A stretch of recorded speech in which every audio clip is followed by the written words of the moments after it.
Racikan Berita. Bismillahirrahmanirrahim. Assalamualaikum warahmatullahi wabarakatuh.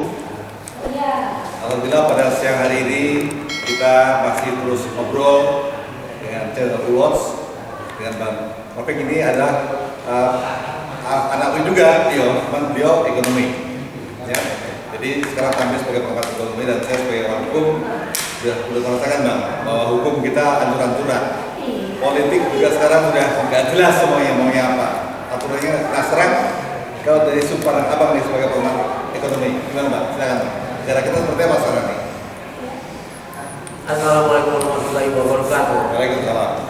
Ini satu pertanyaan yang keras sebetulnya, tapi sampaikan dengan kalem bahwa secara politik kita sudah ancur-ancuran, tidak melihat ada titik terang di situ, ada aturan yang dipakai.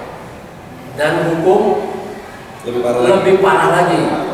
Hukum dimainkan sedemikian rupa sehingga orang-orang yang tidak bersalah justru lebih sulit melepaskan diri dari hukuman daripada orang-orang yang rampas tanah dan lain sebagainya. Nah ini membuat kita menjadi prihatin. Nah bagaimana dengan ekonomi? Nah ekonomi kita tahu ekonomi kita berjalan dengan keputusan-keputusan politik.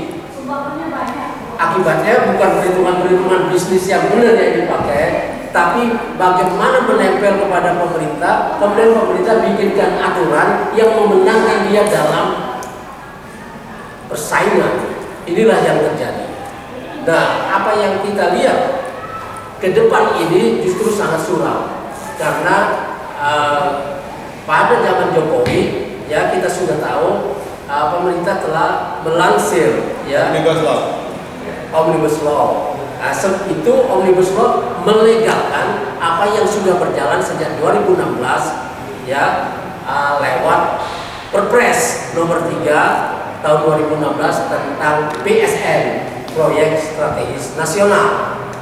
Dan di situ ada dari tahun 2016 sampai tahun 2023 itu ada 193 PSN, Proyek Strategis Nasional, yang sebetulnya merubah, ya memberi stempel kepada proyek swasta yang sudah berjalan, ya milik para konglomerat itu 30 grup usaha menjadi PSN, dan ini menghabiskan APBN kita 1.515 triliun.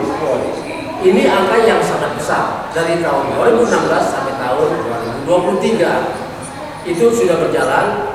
Kemudian tahun 2023 sampai tahun 2024 itu ada sekitar 40 PSN lagi, nilainya 500 triliun. Kemudian tahun 2024 ini dipercepat sebelum terjadi pergantian, dipercepat, itu ada sekitar 40 PSN lagi yang nilainya sekitar 500 triliun. Jadi ada 2.500 PSN ya, senilai ada 2.500 triliun dana APBN yang dipakai untuk PSN. Dan kata Yustia Fananda, Ketua PPATK, ini 36,67% dikorupsi. Terus itu ya? Nah ini korupsinya itu berarti di atas 200 triliun. Dan ini belum dikejar. Untuk pemberantasan korupsi ini harus dikejar supaya rakyat ini punya duit cukup untuk bisa dinikmati dengan pendidikan gratis atau kesehatan gratis. Ya, tapi kalau itu tidak diambil, maka itu menjadi bancaan saja yang kata seperti dalam film dipakai alat menekan saja, tapi tidak kembali kepada negara. Seperti dalam film I Know What You Did Last Summer. Aku tahu apa yang kamu lakukan pada summer yang lalu. Jadi semua kejahatan diketahui, kemudian dipakai alat menekan. Jokowi melakukan itu dengan efektif sehingga menteri-menterinya dari partai manapun tersandera. Kemudian DPR disandera juga lewat ketua-ketua umum parpol, sehingga DPR mati pada zaman Jokowi.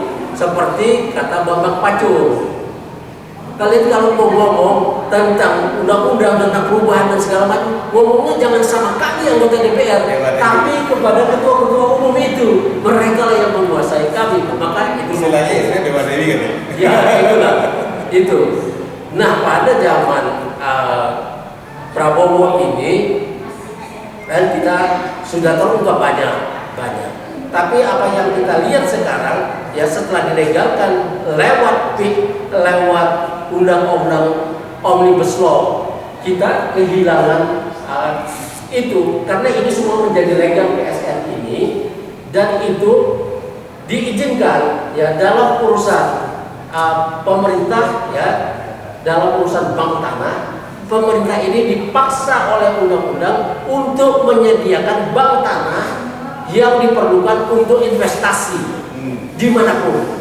Nah, inilah turunan dari undang-undang Omnibus Law ini. Ada Perpu, ya Perpu ini telah turun ya nomor 16 tahun 2023 juga diperkuat bahwa ya ini pasal 14, 15, 16, 17, 18, 19 ini mengizinkan ya investor untuk mengajukan ya ini tanah-tanah ada, tanah-tanah penduduk tanah dianggap sebagai tanah terlantar oleh undang-undang turunan dari undang-undang Omnibus Law ini. Turunannya ini Perpu menganggap tanah-tanah adat itu sebagai tanah terlantar, artinya dia bisa diambil kapan saja.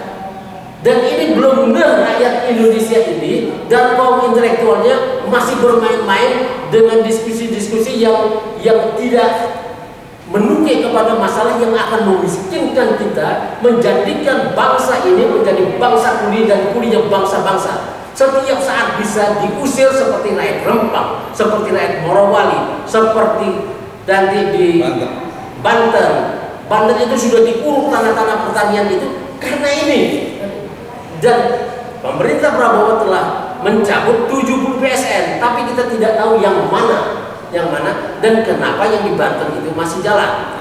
Dan bagaimana dengan rakyat Rempang, rakyat Raja Ampat, rakyat Papua, rakyat di Sangihe dan lain sebagainya. Itu setiap saat tinggal menunggu giliran.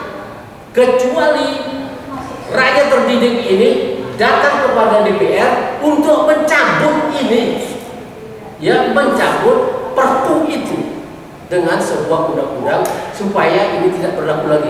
Undang-undang Omnibus Law-nya itu dicabut kalau ingin rakyat ini punya perlindungan. Sekarang perlindungan itu dihabisin oleh Jokowi, dan ketika presiden berganti, Prabowo menghadapi kesulitan yang luar biasa karena berhadapan dengan dunia luar yang menginginkan itu jalan, ya oligarki internasional bersatu dengan oligarki nasional yang mendapat keuntungan dari semua itu di atas kemiskinan rakyat. Saudara-saudara sekalian, ini sangat berbahaya. Wassalamualaikum warahmatullahi wabarakatuh.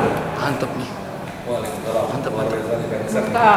Beliau sudah memberikan pelaahan yang luar biasa, dan kita sebagai rakyat harus segera sadar bahwa situasi negeri kita ini semakin tidak baik-baik saja. Jadi sekali lagi, mari kita semakin persepsi kita bahwa negeri kita ini perlu segera diberikan kebenaran, kejujuran dan keadilan sesuai dengan program kami We Watch, yaitu Veritas, Probitas, Justisia. Sekian, Dr. Wanto melaporkan langsung dari Gedung 85. Assalamualaikum warahmatullahi wabarakatuh. Kalau ngomong sama orang ahli begini.